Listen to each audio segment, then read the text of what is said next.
Bien, eh bien, c'est un moment historique pour Force ouvrière.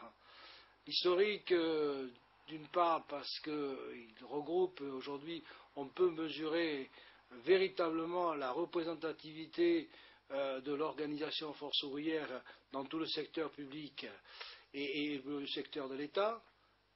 Historique parce qu'effectivement c'est la première fois que Force ouvrière devient la première organisation syndicale au travers de plus de 3 millions de salariés qui se sont exprimés là-dessus.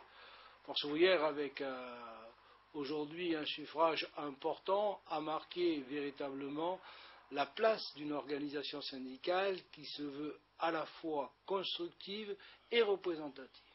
Les salariés ont bien pu mesurer combien une organisation syndicale qui garde une indépendance forte dans ses propositions et ses revendications peut véritablement les représenter. Au niveau de la région Midi-Pyrénées et de la Haute-Garonne en particulier, des progressions très fortes ont été marquées. À la Poste, où effectivement, depuis de nombreuses années, il y avait un tassement, pour ne pas dire un recul, aujourd'hui, Force ouvrière progresse de près de 2%. À Télécom, avec plus de 70% de progression, c'est la plus forte progression enregistrée sur l'ensemble de l'Hexagone.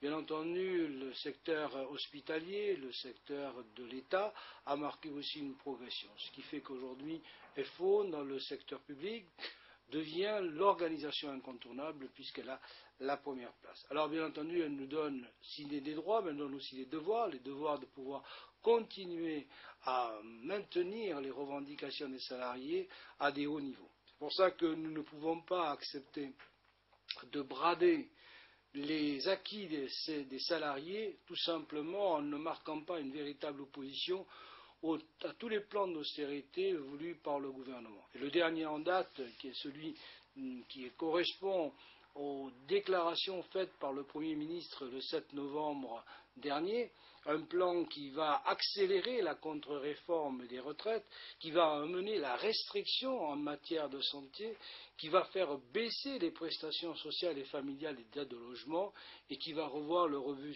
sur l'impôt sur le revenu, sans oublier la hausse de la TVA. Alors certes, la hausse de la TVA, nous l'avons eu l'occasion de le dire, nous étions contre cet abaissement tout à fait artificiel qui avait été donné par le gouvernement, notamment aux restaurateurs, parce que cela allait se traduire par un plus de revenus pour les restaurateurs, moins de revenus pour l'État, mais toujours les mêmes dépenses pour les salariés.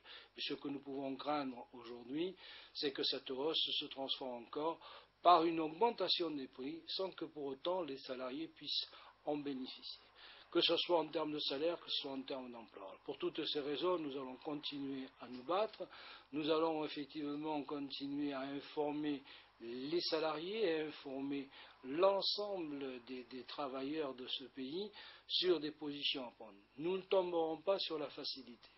Le fait de faire sortir les salariés, de les conduire dans des manifestations sans lendemain, n'est pas effectivement l'objectif de Force ouvrière. Force ouvrière réclame depuis maintenant des mois et des mois la nécessité d'une véritable mobilisation de l'ensemble des salariés, d'une véritable mobilisation de l'ensemble des organisations syndicales, avec, qu'on le veuille ou non, une prise de position franche. Et c'est pour cela que nous réclamons 24 heures de grève interprofessionnelle. Non pas pour ajouter une grève à une grève, parce que pour nous la grève c'est l'arme ultime, mais c'est pour que tout simplement on puisse donner un coup d'arrêt à cette remise en cause permanente des acquis des salariés.